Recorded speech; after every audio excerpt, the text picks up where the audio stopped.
world, and Carlos Correa, look at that. Carlos Correa arrives at Twins camp. He's a new Twin, Jon Heyman. Yeah, talk about shockers. Nobody predicted this. Even the day before, we really had no inkling. We knew they were looking at shortstops, but we thought Trevor Story would fill the bill potentially for them. And they went for the biggest name out there. Quite surprising.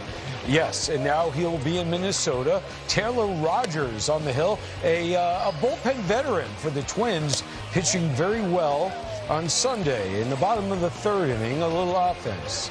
Luis Ariz to left field and finds a little space. Do you anticipate Minnesota contending in that division? I think potentially they can. I do think they need to get another pitcher. Obviously, Oakland's got the two available, Montez and Minaya.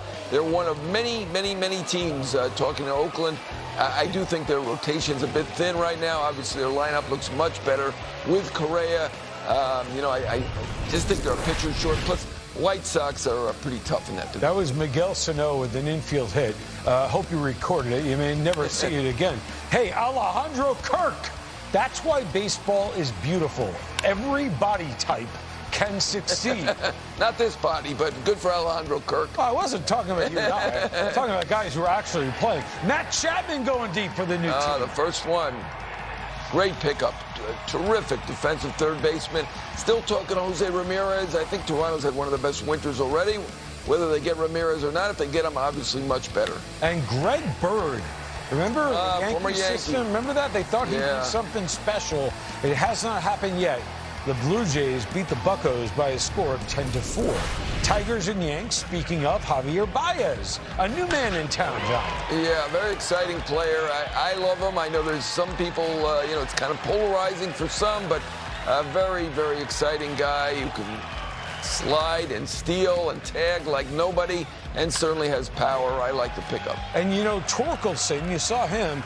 He's a highly rated prospect, and also Robbie Grossman going deep here. I look at that team and I say, hold on a second. Yeah. They could do damage. Absolutely. Riley Green, an outfield prospect, a big talent as well. As you mentioned, Torkelson. They got some good young pitchers led by Mize.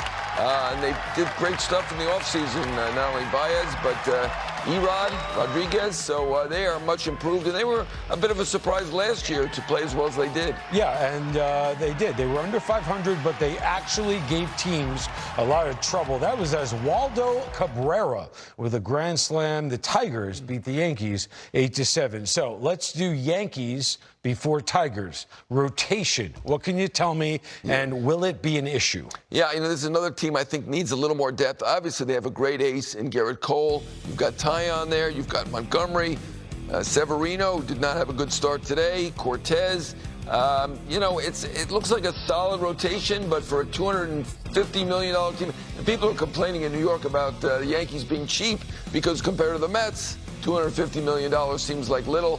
They're talking to Oakland. We know that Billy Beane and Brian Cashman, the respective GMs, have a great relationship, so perhaps they will pull off a deal for either Minaya or Montez. But, a lot of teams looking at them. If they do not get another pitcher, I think they're in the same boat with most teams. Not Milwaukee. Milwaukee's got great starting pitching, but almost any other team, I would say, I'd like to see a little bit more depth, and that's true of the Yankees as well. I think the thing with the Yankees, as an outsider looking in, is that you didn't see a big turnover in the style that they're going to play. It's still going to be the home run and one base at a time, if not home run. Yeah, they were 10th in the American League in runs scored last year. That's stunning. To have Stanton and Judge and the players that they have, LeMahieu, to be 10th. They were, in the top 2 or 3 for the last several years, and it didn't work last year. I think they'll do better this year. Donaldson should provide a little more offense there at third base than what they were getting. Of course, they lost Sanchez and Urshela, but, they got to be better than 10th. That's just not Yankee-like. No, it doesn't seem to be. And we did Tigers. We both agree they'll contend. So now we go back to Rockies camp in Scottsdale, Arizona, for our spring training road trip presented by Camping World. Here's Greg and Al and Bud Black. Here now with the skipper of the Rockies, Bud Black. Bud, your reaction to the day's news, Trevor Story going to the Boston Red Sox? You know, Greg, happy for Trev. I know he's going to a historic franchise, which is great. I think he'll look back and he'll say that, you know, the first 6 years of his career, he was in a franchise that was growing, 25 years old. Now he's going to the Red Sox. What history? He'll be able to go to a great ballpark every day. Good for Trev. Good for Trev. Looking at the roster and seeing what you have at the front end of your rotation. And I think historically, when you talk about the Colorado Rockies, you always talk about the Blake Street Bombers and what they do offensively. How well could these guys pitch, and how much do you like these starters? Yeah, love these guys. Alan, you can appreciate this. These guys are built the right way. I say it often. I mean, they're tough. They compete. They care, great teammates, and most importantly, they have good stuff. Again, for us to do what we need to do to contend and stay there all year, those guys have to have good years. Is Bryant, where is he? Like, what is he the super utility guy that we always heard from? He's done that in the past. What we're going to try to do is put him in left field and try to keep him there. I know that Chris is very capable of moving around, but I think if we can keep him in left field predominantly, I think it helps him. I think it helps us. What does that free agent signing mean to this organization and this year's team? Well, I think what a message it sends, right? Where a player the caliber of Chris wants to be a Rocky, wants to be on this team, wants to be in this city, and wants to be part of the solution with guys around him and be an integral part of that. I think it sends just a loud message. I still can't believe you thought you had more hit by pitches than Al. I had to rethink that. I thought it right when I said, I go, he's throwing that cutter in there at 91 and just hitting guys right in the belt, right in the left arm. But that was a miscue. It's okay. So we all have those moments. Bud, have a great year, okay? Thanks, Red. Good to see you guys out. Yeah, absolutely. Thanks, guys. Oh, great stuff out there with the Rockies. 20 years ago, J.T. Snow made the greatest save ever.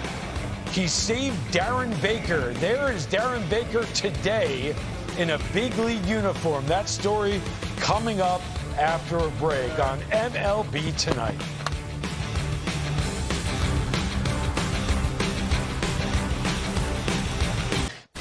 Well, guess what, Xander Bogaerts? It is happening. Joey Cora on whether Alex Cora, on whether Bogaerts will be the shortstop with Story on the team. The answer was yes. Yes, that is the right answer. You can't read into that. Very succinct, good for Alex Cora. I mean, Trevor Story, a team player. He wants to go where he can win. This is obviously a place where you can win. He's said, I'm coming to be a second baseman. There's no controversy. And, they've certainly improved quite a bit. He's quite a package of power and speed. He's a terrific shortstop, but we expect to be a terrific second baseman as well. Tell me about what you know about his health. We've heard about the velocity on the throws. We've heard about an elbow issue. But what do you know? Well, I haven't seen the medicals, and so I don't want to talk out of school here, but there was an issue last year. He wasn't throwing like he normally does. There seems to be some concern about the elbow. Maybe second base will help. Obviously, shorter throw generally. Maybe it's the place to be right now. He had some opportunities at shortstop. Certainly with Houston, he would have been a shortstop. Probably with the Yankees, he would have been a shortstop. He was a popular guy here. At the end, he was the last great infielder standing after all these shortstops went and all the other great infielders went. And I think he played it pretty well.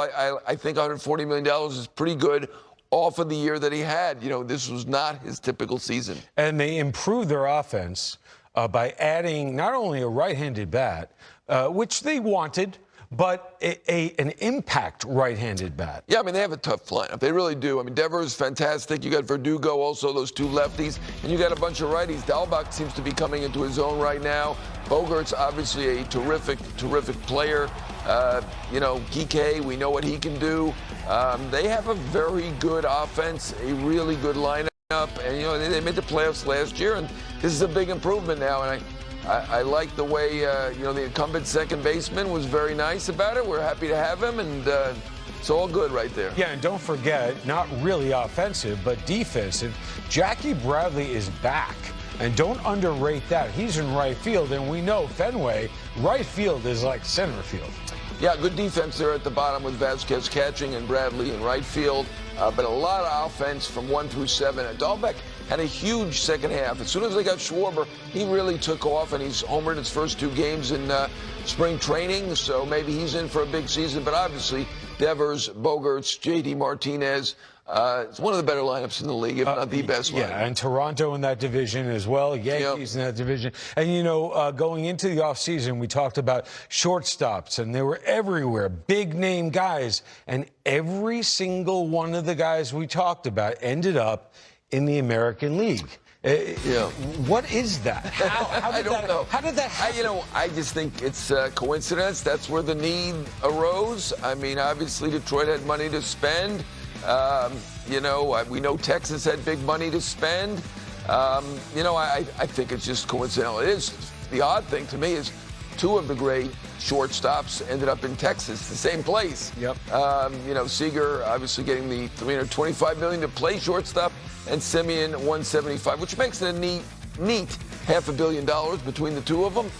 He'll play second base. Obviously the American League teams had more of a need. I still think the best teams are probably in the National League. I feel like the Dodgers, Giants, and the Braves were probably the 3 best teams, but these American League teams have improved quite a bit. Yes, spring training is rolling along right now, and we have a highlight for you. Let's talk about it. Hey, Red Sox, hey, you see the tie-in?